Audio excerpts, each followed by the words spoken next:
विशाला नगरी के क्षितिज पर सूर्य अभी अपनी अंतिम लालिमा बिखेर रहा था।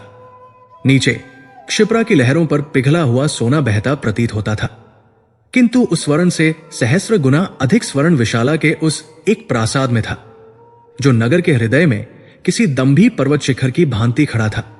धनंजय का महल। धनंजय नाम नहीं, विशाला में वो शक्ति का पर्याय था। एक ऐसा व्यापारी जिसकी अनुमति के बिना पवन भी उसकी चौखट पार नहीं कर सकती थी। वो पराक्रमी था। उसका पराक्रम शस्त्रों में नहीं, स्वर्ण की खनक में बसता था। उसकी हुंडियां पूर्व में पाटलिपुत्र से लेकर पश्चिम में मकरान तट तक चलती थी। उसके गुप्तचरों का जाल भिक्षुओं के कमंडलू से लेकर राजअधिकारियों की मदिरा के प्यालों तक फैला हुआ था। वो उस मकड़ी की भांति था जिसने अपने स्वर्ण तंतुओं से पूरे साम्राज्य को अदृश्य रूप से जकड़ रखा था। किंतु धनंजय के भीतर एक शून्य था जिसे उसका स्वर्ण भर नहीं पाता था। आता वह उस शून्य को अपने दम से, अपने अहंकार से भरता था। उसके लिए धर्म कर्म, पूजा पाठ, दान दक्षिणा, ये सब निर्बलों का प्रपंच था। एक ऐसा ढोंग जिसे चतुर पुरोहितों ने मूर्खों को भयभीत करने के लिए गढ़ा था।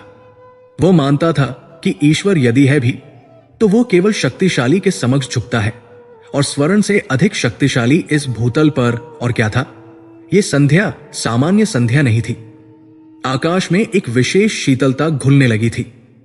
ये मार्गशीर्ष मास के प्रारंभ की संध्या थी। वो पवित्र मास जिसे स्वयं श्री कृष्ण ने गीता में मासाना मार्गशीर्षोहम, मासों में मैं मार्गशीर्ष हूं, कहकर अपनी विभूति बताया था। नगर के हर शिवालय, हर विष्णु मंदिर से शंख ध्वनि और घंटों का नाद एक संवेद स्वर में गूंज रहा था। सामान्य गृहस्थ भी अपने आंगनों में दीप प्रज्वलित कर रहे थे। हवा में घी, कपूर और ताजे पुष्पों की एक पवित्र गंध तैर रही थी। पूरा नगर एक आध्यात्मिक उत्सव की तैयारी में लीन था, सिवाय धनंजय के प्रासाद के। वहां अपने विशाल कक्ष में 7 खंभों वाले उस सभागार में धनंजय अपने कोषाध्यक्ष के साथ बैठा था। फर्श पर मखमल के गलीचे नहीं, फारस से आए मूल्यवान कालीन बिछे थे, जिन पर पैर रखते हुए मदिरा का नशा चढ़ जाए। वायु सुगंधित धूप से नहीं, अंबर और कस्तूरी की तीक्ष्ण गंध से भारी थी। धनंजय अपने रत्नों का निरीक्षण कर रहा था। उसके हाथ में एक नीलम था, इतना गहरा और निर्मल कि उसमें ब्रह्मांड की कालिमा सिमट आई हो।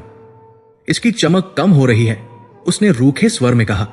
कोषाध्यक्ष, जिसका माथा पसीने से भीग गया था, कांपते हुए बोला, स्वामी, ये वही रत्न है जिसे आपने। धनंजय ने उसे वाक्य पूरा नहीं करने दिया। उसने वो नीलम ऐसे फेंका मानो कोई कंकड़ हो। वो रत्न लुदकता हुआ खंभे से टकराया और उस मौन कक्ष में उसकी ध्वनि किसी चीत्कार सी लगी। जो वस्तु अपनी चमक खो दे वो धनंजय के कोष में रहने योग्य नहीं। इसे ले जाओ और उस यवन व्यापारी को सूचित करो कि यदि अगली खेप में यही गुणवत्ता रही तो उसके जहाज सिंधु में ही जल समाधि ले लेंगे। वो जानता था कि यह धमकी व्यर्थ नहीं जाएगी। उसका पराक्रम यही था। वो उठकर गवाक्ष खिड़की के पास गया। नीचे मार्ग पर उसने लोगों के झुंड देखे। वे नए वस्त्र पहने, हाथों में पूजा की थालियां लिए मंदिर की ओर जा रहे थे। उनके चेहरों पर एक अजीब सी शांति, एक उल्लास था। धनंजय के अधरों पर एक घृणित मुस्कान तैर गई। मूर्ख, वो बुदबुदाया। दिन भर के श्रम के बाद जो समय इन्हें अपने व्यापार या परिवार पर लगाना चाहिए, वे उसे पत्थर की मूर्तियों के आगे घिस रहे हैं। ये सब ढोंग है। शांति, उल्लास, ये सब पेट भरे होने का भ्रम है। इनका ईश्वर भी तो भिक्षा पर ही पलता है। ठीक उसी क्षण जैसे उसके शब्दों को चुनौती देने के लिए मुख्य द्वार पर एक कोलाहल हुआ। धनंजय के द्वारपाल, जो स्वयं किसी यमदूत से कम नहीं लगते थे, किसी को रोक रहे थे। धनंजय को अपने कार्यों में विघ्न तनिक भी सही नहीं था। क्या है? वो गर्जा। एक द्वारपाल ने भीतर आकर सिर झुकाकर कहा, स्वामी, एक भिक्षुक है, अत्यंत हठी। कहता है कि मार्गशीर्ष की पहली संध्या है। वो विशाला के सबसे धनी व्यक्ति के द्वार से ही प्रथम भिक्षा ग्रहण करेगा। हमने उसे स्वर्ण मुद्रा देनी चाहिए, किंतु वो अन्न मांग रहा है। धनंजय का क्रोध भड़क उठा। अन्न? मेरे द्वार पर? क्या ये कोई सराय है?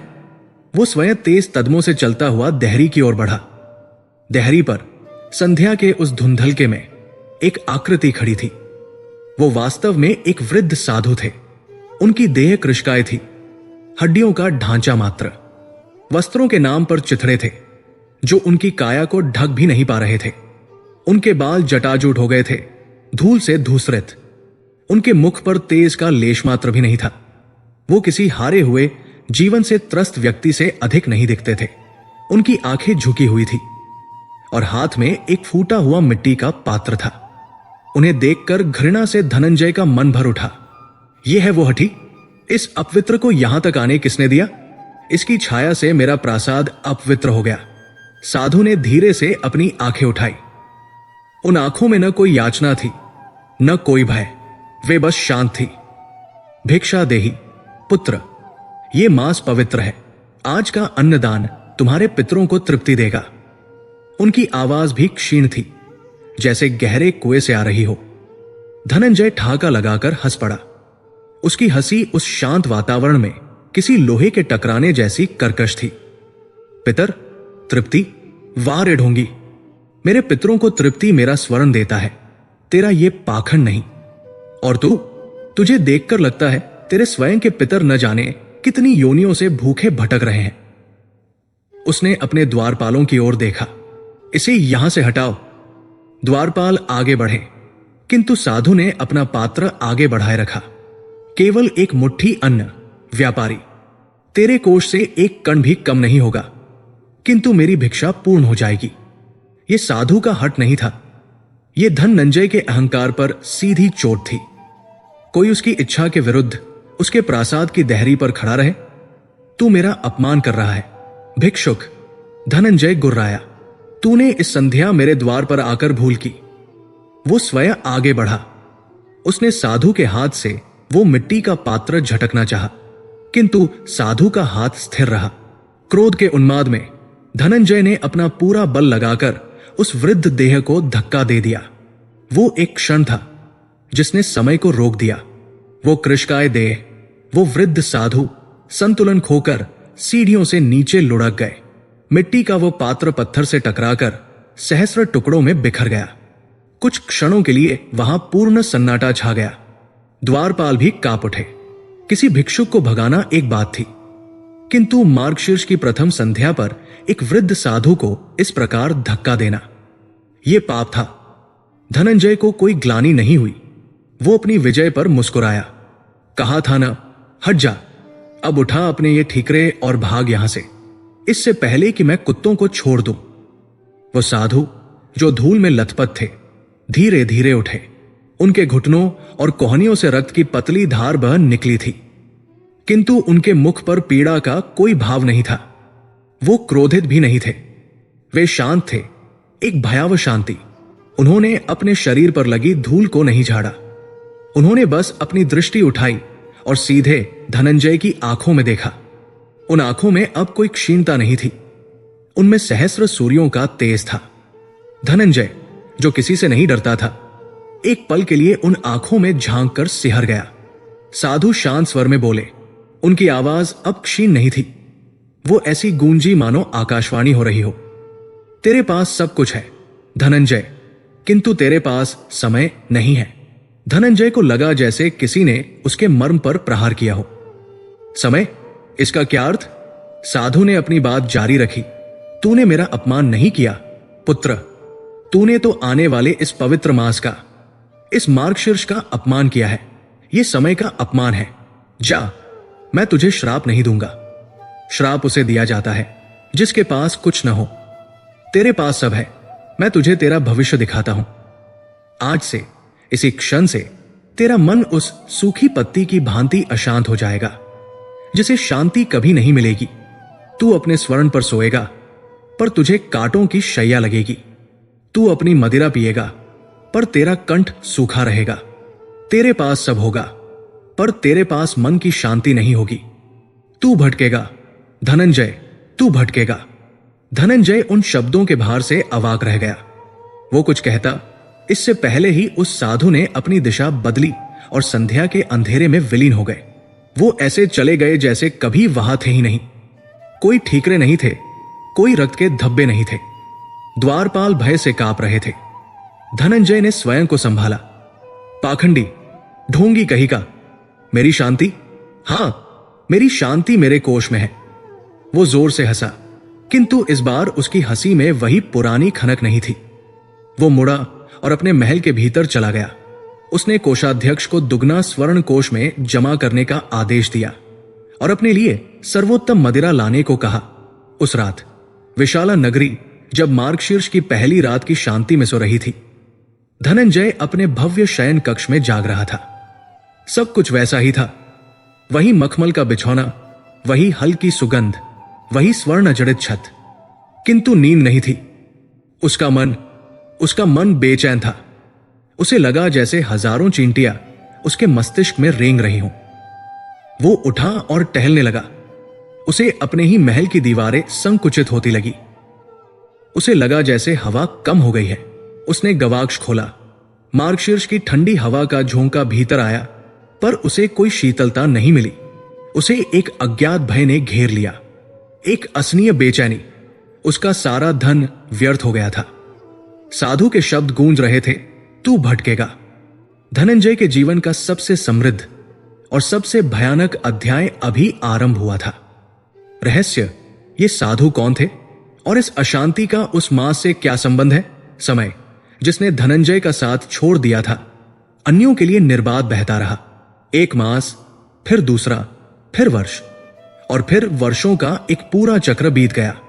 धनंजय के प्रासाद में मार्गशीर्ष की वो संध्या, वो साधु, वो धक्का, वो श्राप, ये सब विशाला के लोगों के लिए एक धुंधली स्मृति बन गया। किंतु धनंजय के लिए ये कोई स्मृति नहीं थी। ये उसका वर्तमान था, उसका हर क्षण जीता हुआ यथार्थ था। साधु के शब्द, तेरा मन उस सूखी पत्ती की भांति अशांत हो जाएगा, केवल शब्द नहीं थे। वे एक ऐसा विषैला बीज थे जो धनंजय के अस्तित्व के केंद्र में रोप दिया गया था। पहले कुछ मास धनंजय ने अपने दंभ और स्वर्ण के बल पर उस अशांति से लड़ने का व्यर्थ प्रयास किया। उसने हकीमों को अपनी जड़ी बूटियों के साथ बुलाया, वैद्यों को नाड़ी परीक्षण के लिए नियुक्त किया। उसने तांत्रिकों को आमंत्रित किया कि वे इस अज्ञात भय को मदिरा और बलि से शांत करें। किंतु कुछ काम न आया। वो अशांति कोई शारीरिक रोग नहीं थी, नहीं कोई प्रेत बाधा। वो आत्मा का क्षय था। उसका व्यापार, जो उसकी तीक्ष्ण बुद्धि और अडिग निर्णयों पर टिका था, सबसे पहले ढहने लगा।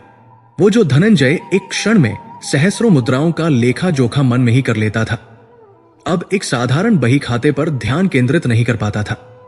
उसके शब्द उसे कागज पर नाचते हुए सर्प से प्रतीत होते।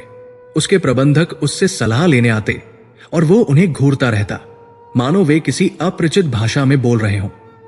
उसकी पकड़ ढीली पड़ गई। जिस मकड़ी ने अपने स्वर्ण जाल से पूरे साम्राज्य को बांध रखा था, वो अब अपने ही जाल के केंद्र में बैठकर कांप रही थी। जहां सटीकता चाहिए थी, वहां वो आवेग से निर्णय लेता। जहां धैर्य चाहिए था, वहां वो क्रोध से फट पड़ता। उसके कोषाध्यक्ष ने जब बताया कि सिंधु से आ रहे जहाजों को समुद्री दस्युओं का भय है, तो धनंजय ने चीत्कार कर कहा, जला दो जहाजों को, मुझे भय मत दिखाओ। वे जहाज जो उसके वैभव का आधार थे, कभी वापस नहीं लौटे। उसके साझीदारों ने, जो कभी उसकी परछाई से भी डरते थे, अब उसकी आंखों में पागलपन का आरंभ देख लिया था। एक एक करके वे अलग होने लगे। सोना पानी की तरह उसकी मुट्ठियों से बह गया, इसलिए नहीं कि कोई उसे छीन रहा था, बल्कि इसलिए कि वो स्वयं उसे पकड़कर रखने की मानसिक स्थिरता खो चुका था। 2 वर्षों के भीतर विशाला का सबसे धनी व्यापारी केवल नाम का धनी रह गया था। उसका प्रासाद नीलाम हो गया। उसके सेवक उसे छोड़ गए। जो कभी स्वर्ण शैया पर सोता था, वो अब नगर के बाहर एक टूटी हुई सराय में रात बिताने लगा। किंतु यह पतन उसके लिए पीड़ादायक नहीं था। पीड़ा तो वो अशांति थी, जो अब भी उतनी ही नूतन थी जितनी उस पहली रात को। धन और वैभव का जाना, उसे इसका भान भी नहीं हुआ। उसका मन तो बस उस सूखी पत्ती की तरह भटक रहा था। उसे अब एक ही धुन थी, शांति, एक क्षण की निद्रा, एक पल का ठहराव। और इस प्रकार धनंजय की दूसरी यात्रा आरंभ हुई। मुक्ति की खोज, वो अब व्यापारी धनंजय नहीं था, वो एक भिक्षुक था, एक याचक था। वो उन पत्थरों की मूर्तियों के आगे गिड़गिड़ाने लगा जिन्हें वो कभी ढोंग कहता था। वो काशी गया। उसने सोचा, जहां स्वयं महादेव वास करते हैं वहां इस अशांति का अंत अवश्य होगा। वो मणिकर्णिका के तट पर बैठा जलती हुई चिताओं को देखता रहा। लोगों को मोक्ष मिल रहा था, पर उसकी अशांति का दाह और भी भड़क उठा। वो गंगा के शीतल जल में डुबकी लगाता, किंतु उसके मन की अग्नि शांत न होती। वो पंडितों के पास गया। उन्होंने उसकी व्यथा सुनी। किसी ने कहा यह पितृदोष है, किसी ने कहा यह राहु की दशा है। हजारों यज्ञ हुए, मंत्रों का जाप हुआ। उसकी बची खुची संपत्ति भी उन यज्ञों की अग्नि में स्वाहा हो गई। पर वो अशांति, वो तो उन मंत्रों पर उपहास करती सी प्रतीत होती। वो दक्षिण की ओर गया, रामेश्वरम के तट पर खड़ा हुआ। उसने हर तीर्थ, हर धाम की यात्रा की। उसके राजसी वस्त्र अब चिथड़े हो चुके थे। उसकी काया, जो कभी पुष्ट और पराक्रमी थी, अब अन्न के अभाव और निरंतर चलने के कारण सूख कर वैसी ही कृशकाय हो गई थी जैसा वो साधु था। वो स्वयं अब एक तेजहीन भिक्षुक दिखता था। वो लोगों से भिक्षा मांगता और जो रूखा सूखा मिलता उससे तन को जीवित रखता। किंतु मन तो मर चुका था। वो जहां भी जाता, जिसे भी अपनी व्यथा सुनाता, लोग उसे पागल समझते। कोई ज्ञानी उसे कहता, यह मन का भ्रम है, ध्यान करो। धनंजय ध्यान करने बैठता, पर जैसे ही आंखें मूंदता वो अशांति एक सहस्र बिच्छुओं के डंक की भांति उस पर टूट पड़ती। कोई लाभ न हुआ। वर्षों का एक और चक्र बीता। धनंजय ने आशा खो दी थी। वो अब शांति नहीं खोज रहा था, वो बस मृत्यु की प्रतीक्षा कर रहा था। वो भटक रहा था, बिना किसी लक्ष्य के, बिना किसी दिशा के। उसका शरीर जर्जर हो चुका था। वो जानता था कि उसका अंत निकट है, पर वो इस अशांति के साथ मरना नहीं चाहता था। एक दिन भटकते हुए वो एक ऐसे वन में पहुंच गया जो उसकी कल्पना से भी अधिक घना और भयावह था। ऊंचे ऊंचे वृक्षों ने सूर्य की किरणों को इस प्रकार ढक लिया था कि दिन में भी रात्रि का भ्रम होता। वंचरों की डरावनी आवाजें गूंज रही थी। धनंजय को भान हुआ कि वो पथभ्रष्ट हो चुका है, और तभी उसे आकाश की ओर देखकर कुछ स्मरण हुआ। हवा में वही विशेष शीतलता थी, वही जानी पहचानी चुभन। ये मार्गशीर्ष की सर्द रात थी, वही तिथि, वही मास। जिस दिन उसका दंभ चरम पर था, उसी दिन आज वो अपने जीवन के निम्नतम बिंदु पर था। कड़ाके की ठंड पड़ने लगी थी। उसके चिथड़े उस शीत को रोकने में असमर्थ थे। उसके दांत किटकिटा रहे थे। उसे लगा आज ही उसकी मृत्यु है। वो उस घने वन में, उस मार्गशीर्ष की शीत रात्रि में जम जाएगा। वो अपनी अंतिम सांसें गिन ही रहा था कि सहसा उसे दूर वृक्षों के झुरमुट से एक हल्की सी रोशनी दिखी। इतनी हल्की मानो कोई जुगनू हो। मृत्यु के द्वार पर खड़े व्यक्ति के लिए वो जुगनू भी सूर्य के समान था। उसने अपनी बची खुची शक्ति बटोरी। वो कांटों और झाड़ियों से छिलता हुआ, गिरता पड़ता उस रोशनी की दिशा में बढ़ने लगा। लगभग एक प्रहर तक चलने के बाद वो उस स्थान पर पहुंचा। वहां एक छोटी सी पनकुटी थी, इतनी छोटी कि कोई दो व्यक्ति भी उसमें ठीक से न समा सके। वो रोशनी कुटिया के भीतर जल रहे एक छोटे से दीपक की थी। किंतु धनंजय का ध्यान उस कुटिया पर नहीं गया। वो जो दृश्य देख रहा था उससे वो स्तब्ध रह गया। उस पर्णकुटी के बाहर, उस कड़ाके की ठंड में, जहां पत्थर भी चटक रहे थे, एक वृद्धा बैठी थी। वो किसी आसन पर नहीं, सीधे उस बर्फीली हो चुकी धरती पर बैठी थी। उसकी देह अत्यंत कृशकाय थी, हड्डियों का एक ढांचा मात्र। धनंजय को लगा कि वो स्वयं उस वृद्धा से अधिक पुष्ट है। उसने जो वस्त्र पहने थे वे इतने जीर्ण थे कि उन्हें वस्त्र कहना भी उचित न होता। वो वृद्धा अपनी आंखें मूंदे बैठी थी। किंतु यह सब आश्चर्यजनक नहीं था। आश्चर्यजनक था उसका मुख। उस मुख पर, उन असंख्य झुर्रियों के बीच एक अद्भुत तेज था, एक ऐसी दिव्य आभा जो उस दीपक के प्रकाश से सहस्र गुना अधिक प्रखर थी और उस तेज से भी अधिक प्रबल थी। उसके मुख पर छाई शांति, एक ऐसी गहरी अथाह शांति, मानो वो इस लोक में हो ही नहीं। मानो वो शीत वो वन, वो भयावह रात्रि, किसी और संसार की घटनाएं हों, और वो वृद्धा उन सब से परे किसी आनंद के सागर में डूबी हो। धनंजय, जिसने शांति की एक बूंद के लिए वर्षों ठोकरें खाई थी, अपने समक्ष शांति का पूरा महासागर देख रहा था। वो समझ गया कि ये कोई साधारण स्त्री नहीं है।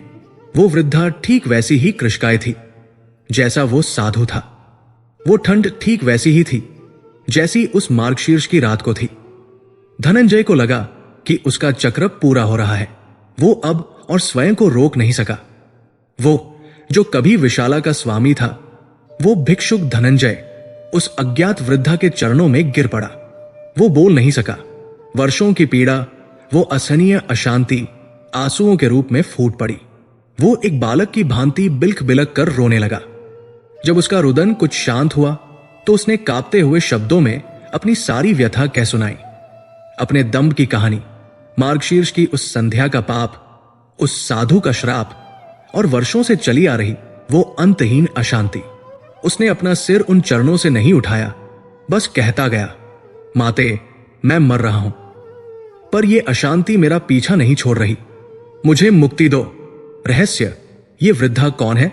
इस घने वन में, इस ठंड में भी वो इतनी शांत कैसे है? वन की उस गहनतम रात्रि में, मार्गशीर्ष की वो शीत, जब धनंजय के जर्जर शरीर को लगभग जमा चुकी थी, केवल दो ध्वनियां शेष थी। एक, रात्रिचरों का धीमा, लगभग दब चुका क्रंदन, और दूसरी धनंजय की अपनी सिसकियां, जो वर्षों की संचित पीड़ा को उन बर्फीले चरणों पर आंसुओं के रूप में बिखेर रही थी। वो अपना मस्तक उस वृद्धा के चरणों से उठाए बिना अपनी पूरी व्यथा, अपने पाप का हर अणु, अपनी अशांति का हर क्षण कह चुका था। वो अब किसी उत्तर की प्रतीक्षा नहीं कर रहा था। वो बस उस शांति के स्रोत से लिपटा रहना चाहता था, चाहे मृत्यु ही क्यों ना जाए। कुछ क्षण जो युगों जितने लंबे प्रतीत हुए, गहन सन्नाटे में बीते। वो वृद्धा हिली तक नहीं। धनंजय को एक क्षण के लिए भय हुआ कि कहीं वह किसी समाधिस्थ योगी की देह मात्र तो नहीं, कहीं उसने एक मृत शरीर के आगे तो अपनी व्यथा नहीं कह दी। और तभी उस गहन मौन को चीरती हुई एक ध्वनि उभरी। वो एक मुस्कान की ध्वनि थी। वृद्धा मुस्कुरा रही थी। यह किसी सामान्य मनुष्य की मुस्कान नहीं थी। इसमें न उपहास था, न दया, न आश्चर्य। यह वो मुस्कान थी जो एक मां अपने उस शिशु को देखकर मुस्कुराती है, जो गिर पड़कर धूल मिट्टी में संकर रोता हुआ उसकी गोद में लौट आया हो। यह वो मुस्कान थी जो जानती थी, जो समझती थी और जो स्वीकार करती थी। धनंजय ने सहमते हुए अपना मस्तक उठाया। उस कृशकाय मुख पर, उन झुर्रियों की घाटी में शांति के दो दीप जल रहे थे। उसकी आंखें और उसके सूखे अधरों पर वही अद्भुत मुस्कान थिरक रही थी। पुत्र, उसकी आवाज, जो उसकी देह की भांति ही कृशकाय लगनी चाहिए थी, किसी वीणा के सबसे गहरे तार की भांति गूंजी। वो उस शीत को भेदती हुई सीधे धनंजय के मर में उतरी। तू भटका नहीं है धनंजय, तुझे लाया गया है। तू उस स्थान पर लौट आया है जहां से तेरी यात्रा का आरंभ हुआ था। धनंजय समझा नहीं। माते, वृद्धा ने अपनी दृष्टि कुटिया के पास खड़े एक ठूंठ पर डाली। तेरी अशांति वो कोई रोग नहीं है जिसे कोई वैद्य या हकीम हर ले। वो कोई प्रेत बाधा नहीं है जिसे कोई तांत्रिक मंत्रों से बांध दे। तेरी अशांति का कारण तेरा अहंकार है धनंजय, वो दंभ जिसने तुझे विश्वास दिलाया कि तू समय से बड़ा है। और वो पाप जो तूने वर्षों पहले ठीक आज ही के दिन मार्गशीर्ष की प्रथम संध्या को समय का अपमान करके किया था। तूने एक साधु को नहीं, स्वयं धर्म को धक्का दिया था। तूने एक भिक्षा पात्र नहीं, अपने ही संचित पुण्यों को तोड़ा था। वो अशांति तेरा दंड नहीं, तेरा दर्पण है जो तुझे तेरा वास्तविक स्वरूप दिखा रहा है। धनंजय की आंखों से पुनः जल बह निकला। मैं जानता हूं माते, मैं सब जानता हूं, पर इस दर्पण से मुक्ति कैसे मिलेगी? ये असहनीय है। मुझे शांति चाहिए। मुझे बस एक पल की निद्रा चाहिए। वृद्धा की मुस्कान गहरी हुई। शांति खरीदी नहीं जाती पुत्र, वो अर्जित की जाती है। तूने जिसे वर्षों में खोया है उसे पाने के लिए कुछ क्षण तो लगेंगे। यदि तू वास्तव में शांति चाहता है तो तुझे उसका मूल्य चुकाना होगा। मूल्य? धनंजय हंसा। एक सूखी दर्दनाक हंसी। माते, मेरे पास क्या है? मैं स्वयं एक भिक्षुक हूं। मेरा स्वर्ण, मेरा प्रासाद, सब उस अशांति की अग्नि में भस्म हो गया। मुझे तेरा स्वर्ण नहीं चाहिए धनंजय, वृद्धा ने दृढ़ता से कहा। मुझे वो चाहिए जो तेरे पास अभी भी बचा है, तेरा समय, वही समय जिसका तूने अपमान किया था। यदि शांति चाहता है तो इस पूरे मास जो आज से पुनः प्रारंभ हुआ है, तुझे मेरी सेवा करनी होगी। ठीक वैसे ही जैसे एक शिष्य अपने गुरु की करता है, बिना किसी अपेक्षा के, बिना किसी प्रश्न के। एक पूरा मास। धनंजय ने सोचा, वो तो एक क्षण की शांति के लिए अपना जीवन देने को प्रस्तुत था। उसने तुरंत अपने दोनों हाथ जोड़ दिए, जो शीत के कारण नीले पड़ गए थे। मैं तैयार हूं माते, आप जो कहेंगी मैं करूंगा। मैं आपका दास बनकर रहूंगा। बस मुझे इस नर्क से निकाल लो। वृद्धा ने उसे ध्यान से देखा, मानो उसके संकल्प की गहराई माप रही हो। कहना सरल है धनंजय, पर मेरी सेवा उतनी सरल नहीं जितनी दिखती है। मेरे 3 नियम हैं। यदि तूने इन 3 नियमों का पालन इस एक मास तक पूर्ण निष्ठा से कर लिया तो तेरी अशांति का शमन हो जाएगा। किंतु यदि तू एक बार भी चूका तो तुझे इसी क्षण यहां से जाना होगा और फिर कभी लौटकर नहीं आना होगा। धनंजय ने कांपते हुए कहा, आज्ञा दे माते, आपके नियम क्या है? वृद्धा ने अपनी तर्जनी उठाई। पहला नियम, तुम मुझसे कोई प्रश्न नहीं पूछोगे। इस एक मास में मेरे किसी भी कार्य, किसी भी आदेश या यहां दिखने वाली किसी भी विचित्र घटना के विषय में तुम कोई जिज्ञासा प्रकट नहीं करोगे। तुम्हारा मन जो तर्क वितर्क करता है वही तुम्हारी अशांति का मूल है। इस एक मास के लिए तुम्हें अपने तर्क को मेरे चरणों में समर्पित करना होगा। क्या तुझे स्वीकार है? धनंजय के लिए यह कठिन था। उसका पूरा जीवन ही प्रश्नों पर आधारित था। ये क्यों? इससे क्या लाभ? इसका मूल्य क्या है? किंतु वह अपनी स्थिति जानता था। उसने सिर झुकाकर कहा, स्वीकार है माते। वृद्धा ने दूसरी उंगली उठाई। दूसरा नियम, मैं जो रूखा सूखा खाऊंगी वही तुम्हें खाना होगा। इस कुटिया में न कोई मिष्ठान पकता है, न कोई व्यंजन। यहां केवल कंदमूल और वन के फल है, जो मैं भिक्षा में या प्रकृति से प्राप्त करती हूं। तेरे जिह्वा ने जो वर्षों तक राजसी भोग भोगे हैं, उन्हें अब तपस्या करनी होगी। जो मैं दूं, जब मैं दूं, वही तेरा भोजन होगा। क्या तुझे स्वीकार है?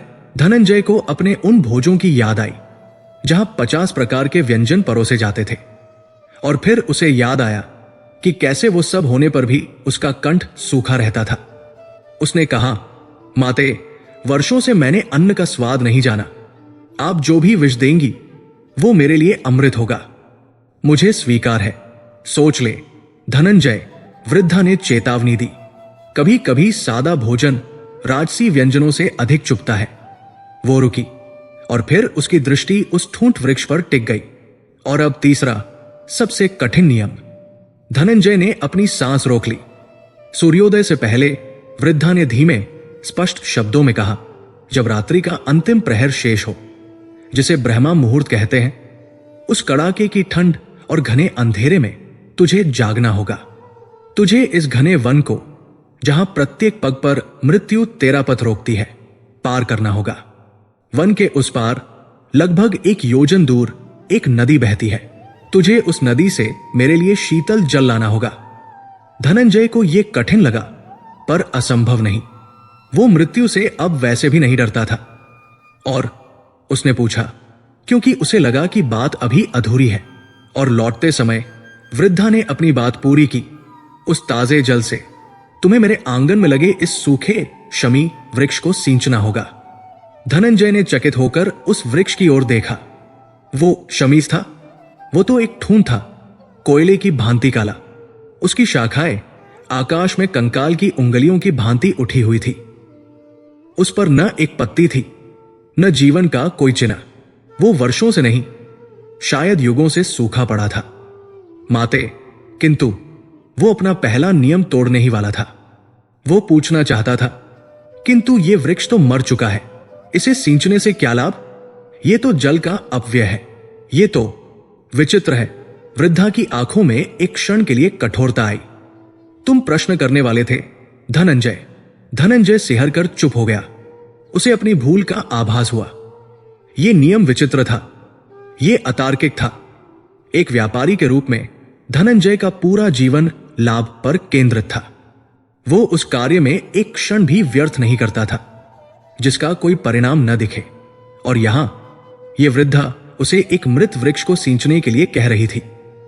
यह उसकी बुद्धि का, उसके तर्क का, उसके संपूर्ण अस्तित्व का उपहास था।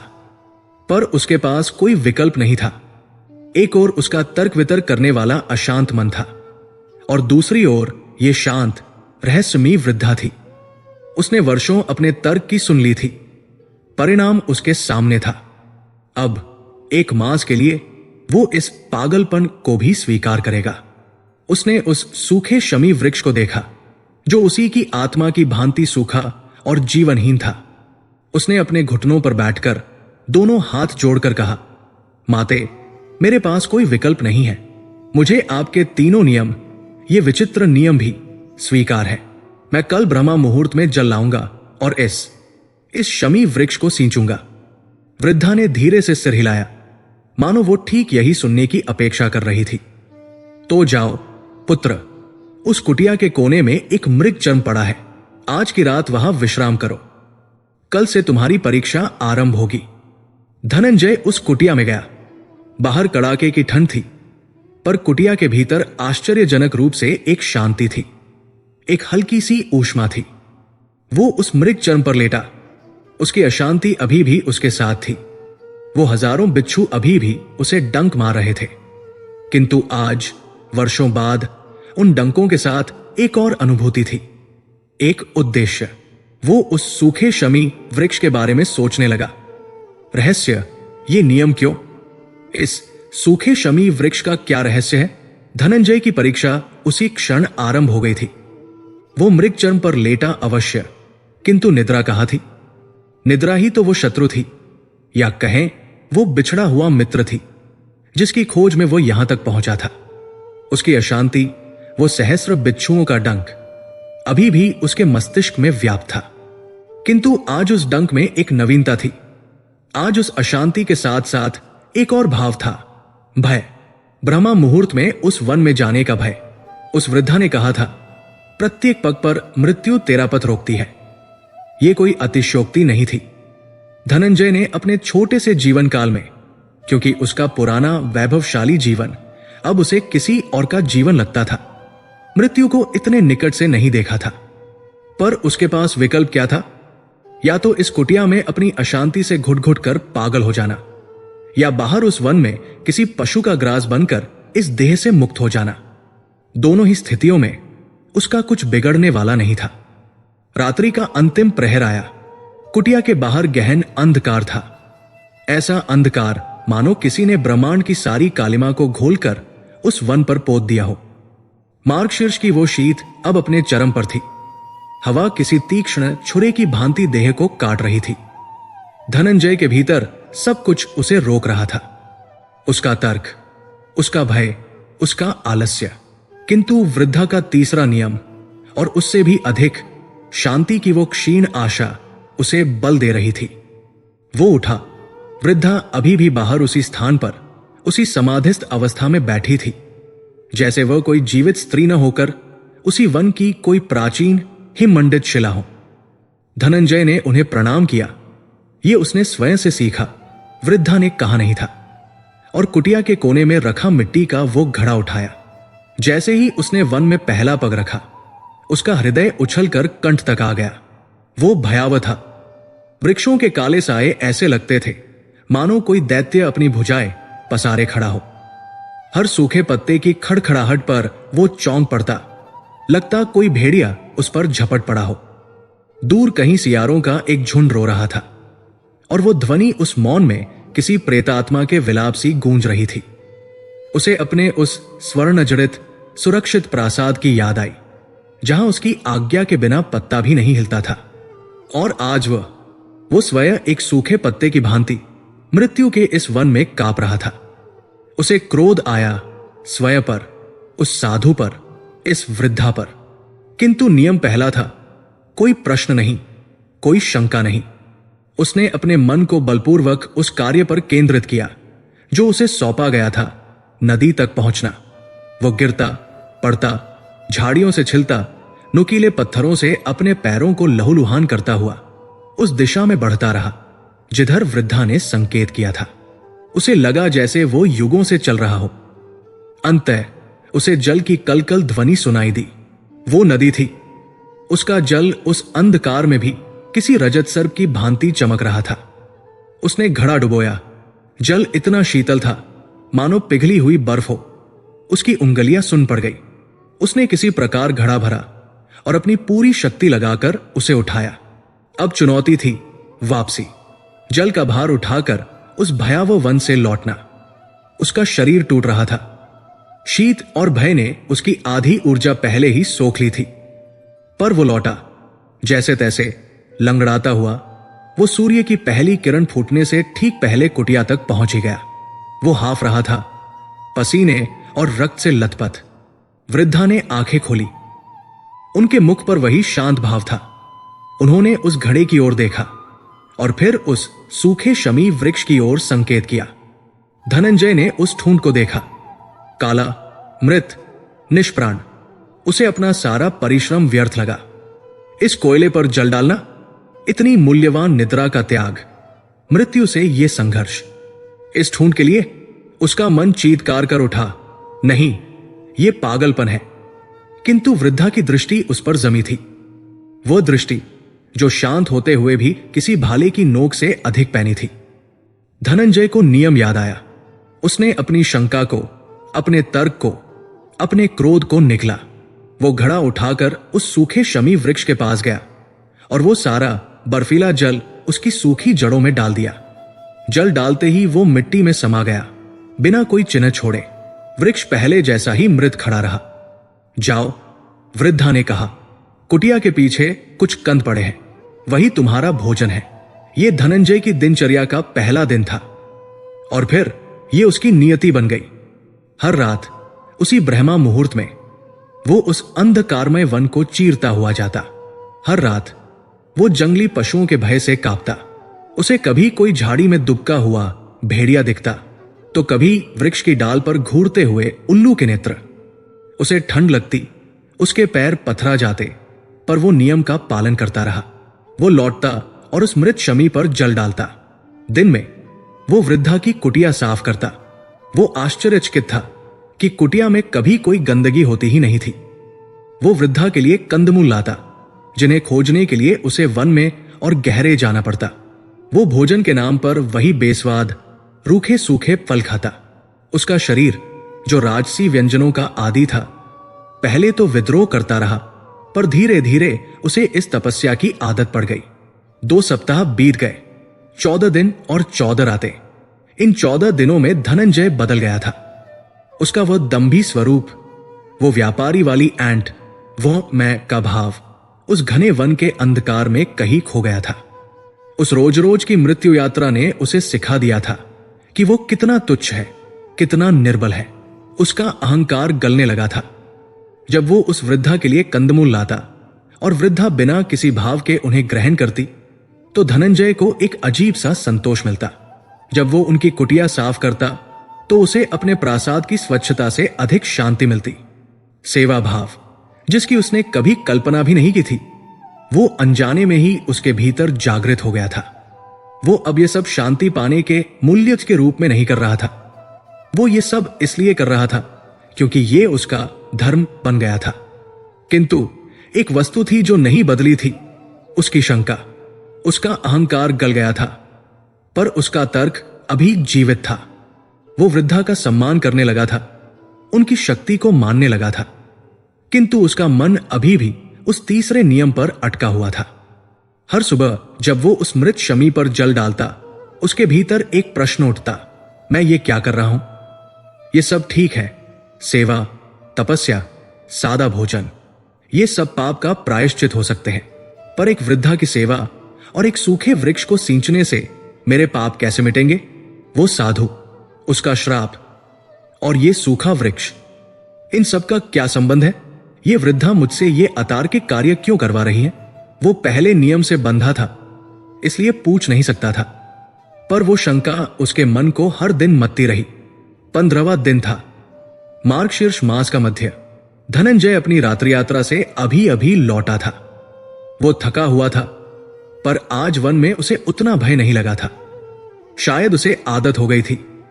वो जल का घड़ा लेकर उस शमी वृक्ष के पास गया। आज भी उसके मन में वही शंका थी। व्यर्थ है, वो बुदबुदाया, ये सब व्यर्थ है। उसने घड़ा उठाया और जल उस सूखी जड़ पर डालना शुरू किया। वो जल डालकर वापस मुड़ने ही वाला था कि सहसा उसकी दृष्टि उस वृक्ष पर पड़ी। वो जहां जल डाल रहा था, उस काली, मृत, कोयले जैसी छाल के बीच कुछ था, कुछ ऐसा जो वहां नहीं होना चाहिए था। उसे अपनी आंखों पर विश्वास नहीं हुआ। वो घुटनों के बल बैठ गया उस ठंडी मिट्टी पर। उसने अपनी आंखें मली। नहीं, यह भ्रम नहीं था। उस मृतप्राय वृक्ष के तने में, जहां से कभी कोई शाखा फूटी होगी, एक छोटा सा, एक नन्हा सा हरा अंकुर फूट पड़ा था। 2 छोटी छोटी हरी पत्तियां जो उस काली पृष्ठभूमि पर किसी पन्ने, रत्न की भांति चमक रही थी। धनंजय कांप उठा। वो वृक्ष मृत नहीं था, वो सो रहा था, और उसके 15 दिनों के जल ने, उसके परिश्रम ने उस मृत काष्ठ में प्राण फूंक दिए थे। वो वृद्धा की ओर पलटा। वृद्धा अभी भी अपनी समाधि में थी, किंतु उनके अधरों पर वही रहस्यमयी मुस्कान थी, मानो वो सब जानती हो। धनंजय समझ गया, ये कोई साधारण सेवा नहीं थी। ये वृद्धा कोई साधारण स्त्री नहीं थी, और ये वृक्ष, ये कोई साधारण वृक्ष नहीं था।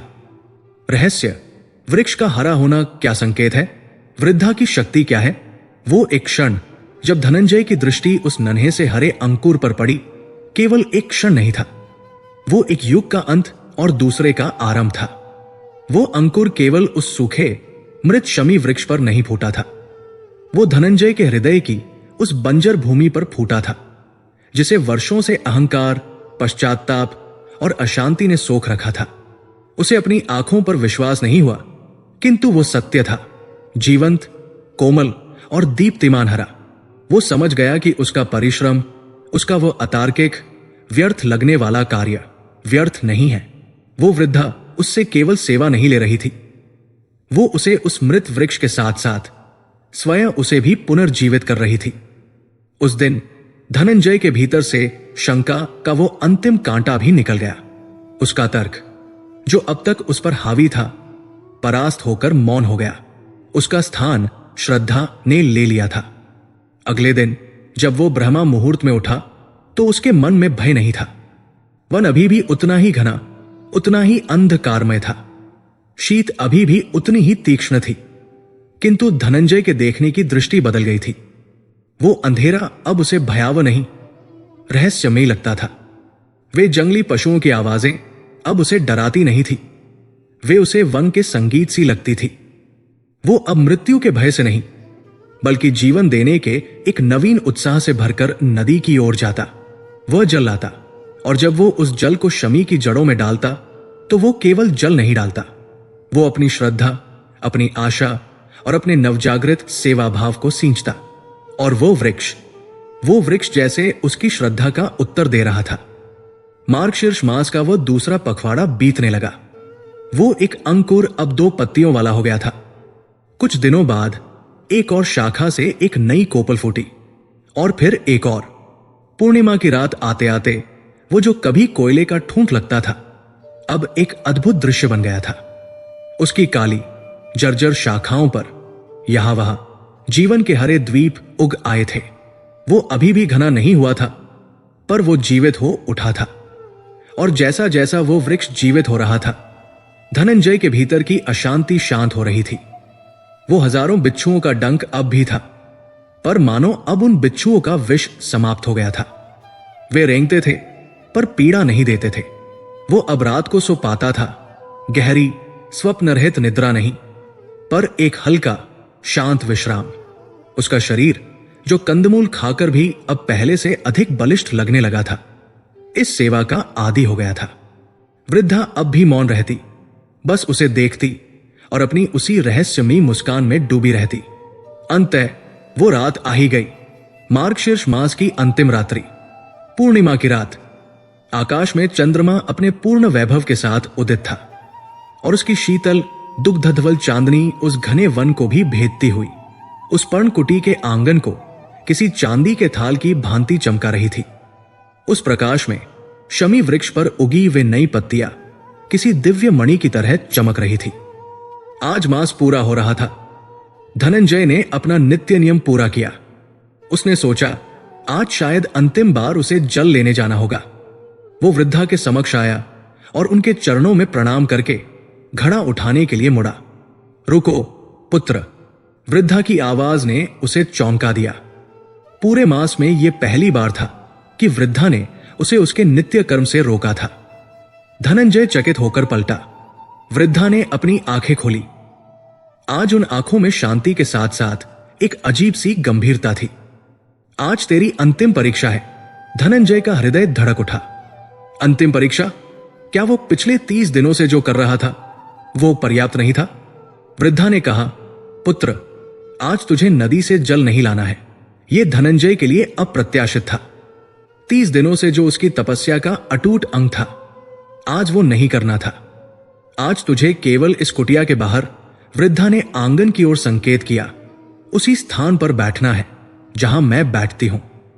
और वृद्धा ने अपने जीर्ण वस्त्रों के भीतर से एक छोटी सी चमकती हुई माला निकाली। वो साधारण लकड़ी की नहीं थी, वो तुलसी की माला थी, जिसकी सुगंध उस शीत रात्रि में भी स्पष्ट अनुभव हो रही थी। मेरे हाथ की इस तुलसी माला को लेकर सूर्योदय तक केवल एक ही नाम का जाप करना है, श्री कृष्ण। धनंजय ने कांपते हाथों से वो माला ली। ये कैसी परीक्षा थी? वन के भय से, मृत्यु के मुख से जल लाने की तुलना में यह तो अत्यंत सरल था। एक स्थान पर बैठकर केवल नाम जाप करना। वृद्धा मानो उसके मन की बात पढ़ रही हो, मुस्कुराई। यह उतना सरल नहीं है धनंजय जितना प्रतीत होता है। अब तक तेरी परीक्षा तेरे तन की थी, आज तेरे मन की परीक्षा है। जा, बैठ जा और स्मरण रहे, चाहे कुछ भी हो, सूर्योदय से पहले न तो ये आसन छोड़ना, नहीं ये माला हाथ से छूटनी चाहिए और नहीं नामजाप रुकना चाहिए। धनंजय ने वृद्धा को प्रणाम किया। वो उस बर्फीली धरती पर कुटिया के बाहर आसन लगाकर बैठ गया।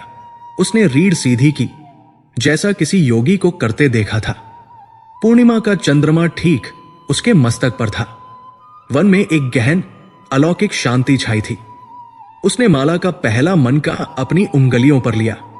उसने एक गहरी सांस भरी और अपनी आंखें मूंद ली। उसने अपने हृदय से पहला नाम पुकारा, श्री कृष्ण, और जैसे ही वो नाम उसके अधरों से निकला, वो शांति भंग हो गई, जैसे किसी ने सोए हुए दानव को जगा दिया हो। आकाश में जहां अभी पूर्ण चंद्र शान से चमक रहा था, सहसा काले भयावह बादल घेर आए। चंद्रमा ऐसे छिप गया मानो कभी था ही नहीं। गहन अंधकार छा गया और फिर एक कान फोड़ देने वाली गड़गड़ाहट के साथ आकाश में बिजली कौंधी। वो बिजली नहीं, मानो इंद्र का वज्र था जो सीधे उसी शमी वृक्ष पर गिरा हो। धनंजय ने भय से आंखें खोल दी। वन में भयंकर तूफान आ गया था। वृक्ष ऐसे झूम रहे थे मानो प्रलय आ गया हो।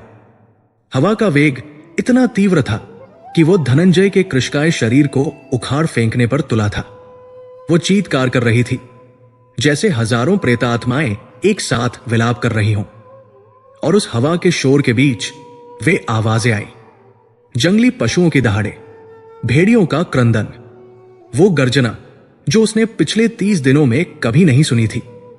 उसे स्पष्ट लगा कि वे सब वन के सारे हिंसक पशु उसी की ओर, उस कुटिया की ओर भागे चले आ रहे हैं। उसे अपनी मृत्यु साक्षात अपने सामने खड़ी दिखी। उसका मन चीत्कार कर उठा, ये क्या है? ये माया है या सत्य?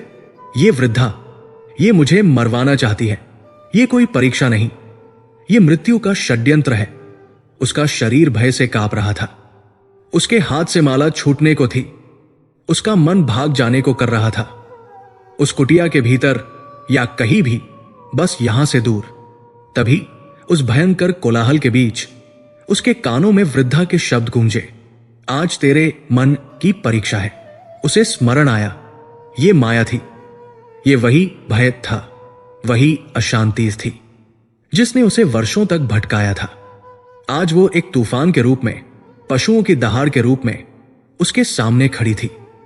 धनंजय ने एक दृढ़ निश्चय किया, यदि मृत्यु आनी है तो आ जाए, पर आज मैं नहीं भागूंगा।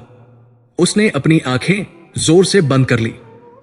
उसने उस तूफान की आवाज, उन दहाड़ों, उस कड़कती बिजली, सबसे अपना ध्यान खींच लिया। उसने अपने कांपते हाथों को स्थिर किया, माला के मनके को कसकर पकड़ा और अपने भय को त्याग कर अपने पूरे हृदय से, अपनी पूरी आत्मा की शक्ति से केवल उस एक नाम का जाप करने लगा, श्री कृष्ण, श्री कृष्ण, श्री कृष्ण। रहस्य, ये तूफान क्या माया थी? क्या धनंजय सफल होगा? तूफान अपने चरम पर था। यह केवल वायु और मेघों का तूफान नहीं था, यह धनंजय के चित्त का, उसके संचित पापों का, उसके दबे हुए भय का तूफान था।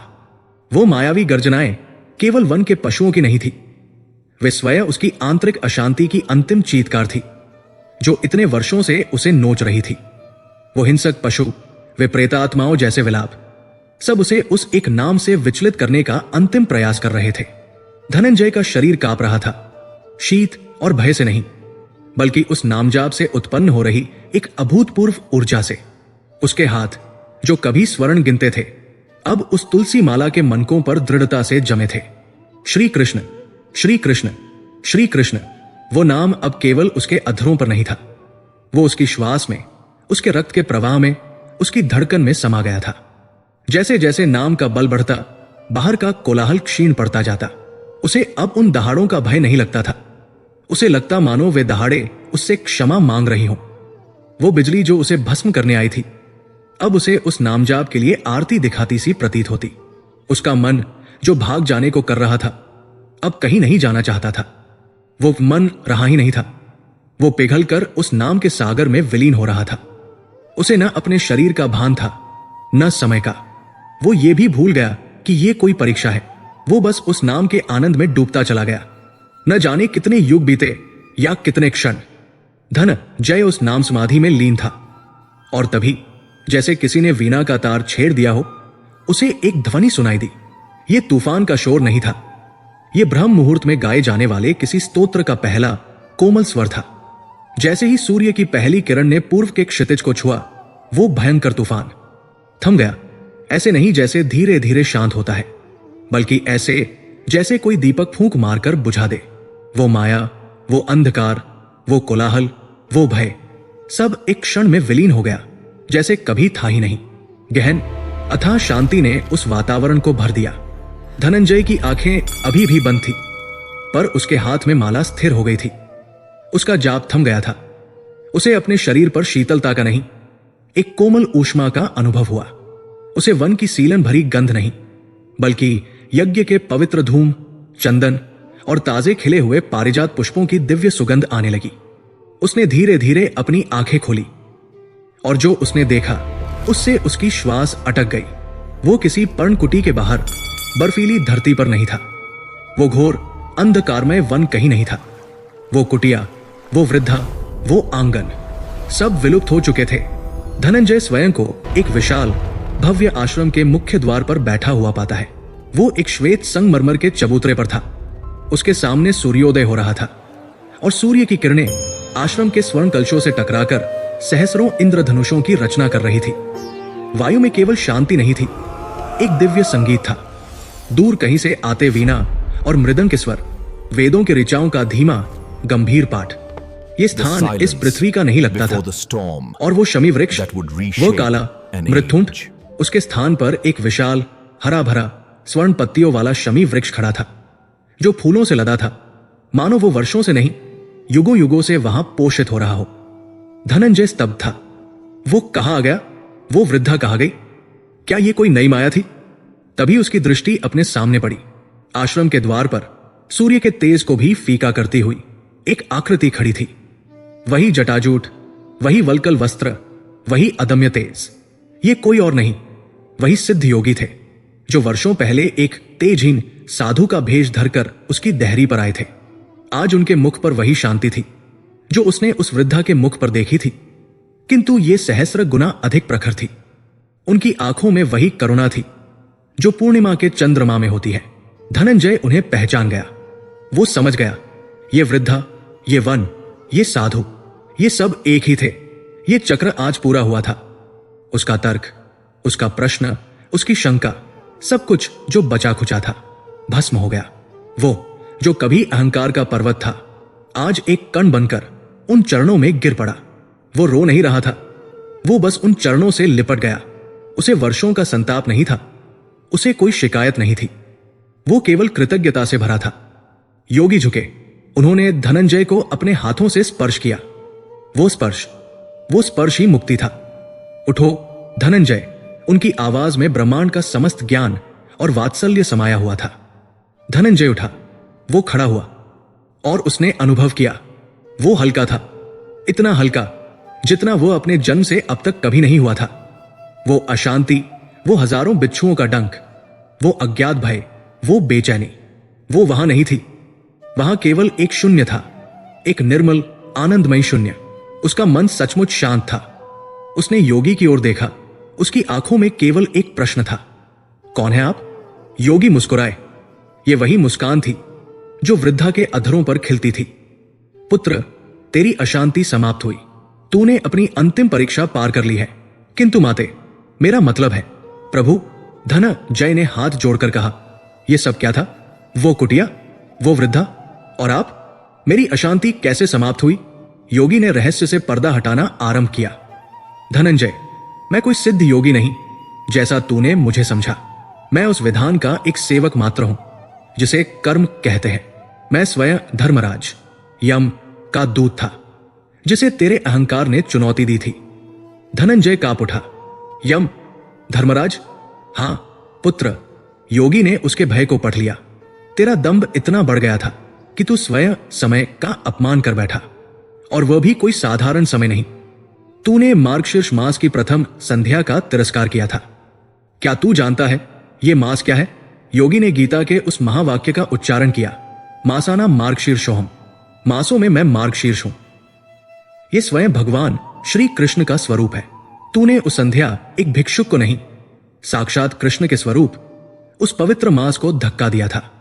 तेरे पाप इतने भारी हो गए थे धनंजय कि उन्हें कोई यज्ञ, कोई तीर्थ, कोई दान नहीं काट सकता था। तेरे पतन का कारण वो श्राप नहीं, तेरा अपना ही कर्म था। तो फिर वो वृद्धा? धनंजय ने पूछा। जब तेरा अहंकार उस वन में भटकते भटकते गल गया, योगी ने कहा, जब तू शांति के लिए उस बिंदु पर पहुंच गया जहां तू कुछ भी करने को तैयार था, तब स्वयं भक्ति देवी को तेरे उद्धार के लिए आना पड़ा। वो कृष्काय वृद्धा कोई और नहीं, साक्षात भक्तिया थी, जो तेरे जैसे भूले भटके अहंकार में डूबे पुत्रों को मार्ग दिखाने के लिए उस वीरान वन में बैठी थी। भक्ति देवी। धनंजय ने उस वृद्धा की शांत छवि को याद किया। तुम्हारे पाप इतने गहरे थे कि उन्हें केवल दो ही शक्तियां मिलकर काट सकती थी, सेवा और भक्ति। योगी ने उस रहस्य को खोला जिसके लिए धनंजय ने इतना श्रम किया था। मार्गशीर्ष मास में योगी ने तीसरे नियम का रहस्य बताया। सूर्योदय से पहले ब्रह्मा मुहूर्त में किसी पवित्र नदी में किया गया स्नान, जो तूने उस घोर वन को पार करके जल लाकर किया, जन्म जन्मांतर के पापों को धोने की क्षमता रखता है। और वो शमी वृक्ष? धनंजय ने उस हरे भरे दैदीप्यमान वृक्ष की ओर देखकर पूछा। वो वृक्ष? योगी ने कहा, वो शमी वृक्ष था। शमी, जो शमन करती है, जो शांत करती है। वो वृक्ष कोई और नहीं धनंजय, वो तू था। वो तेरा ही सूखा हुआ, अहंकार में डूबा मृत प्राय हृदय था। जैसे जैसे तूने उस मास में उस ब्रह्मा मुहूर्त के पवित्र जल से सेवा भाव से उसे सींचा, वैसे वैसे तू अपने ही पापों का शमन कर रहा था, अपने ही हृदय को सींच रहा था। और वो अंकुर, योगी मुस्कुराए, वो भक्ति का ही अंकुर था जो तेरे भीतर फूट पड़ा था। तेरा अहंकार और पाप दोनों ही उस सूखे वृक्ष की भांति जल गए, और जैसे ही तेरे भीतर भक्ति का अंकुर फूटा, तेरा हृदय पुनः हरा हो गया। और वो अंतिम परीक्षा, वो तूफान, वो तेरा अंतिम भय था धनंजय, वो तेरी अंतिम शंका थी, वो तेरे ही मन की माया थी, जिसे भक्ति देवी ने तुझे तेरे ही विरुद्ध खड़ा करके दिखाया। और जब तूने भय को त्याग कर केवल कृष्ण नाम का आश्रय लिया, जो इस मार्गशीर्ष मास के अधिपति हैं, तब तूने उस माया पर और अपनी अंतिम अशांति पर भी विजय पाली। योगी ने अपना हाथ धनंजय के मस्तक पर रखा। जाओ पुत्र, तुम्हारा कल्याण हुआ, तुम्हारी सेवा पूर्ण हुई, तुम्हारा प्रायश्चित पूरा हुआ। धनंजय की आंखों से आंसू बहने लगे, किंतु ये पीड़ा या अशांति के आंसू नहीं थे। ये शांति, कृतज्ञता और ज्ञान के आंसू थे। वो समझ गया था कि मार्गशीर्ष मास की सच्ची महिमा क्या है। ये केवल एक मास नहीं, ये स्वयं भगवान का, भक्ति का और सेवा द्वारा स्वयं को पुनः जीवित करने का एक अवसर है।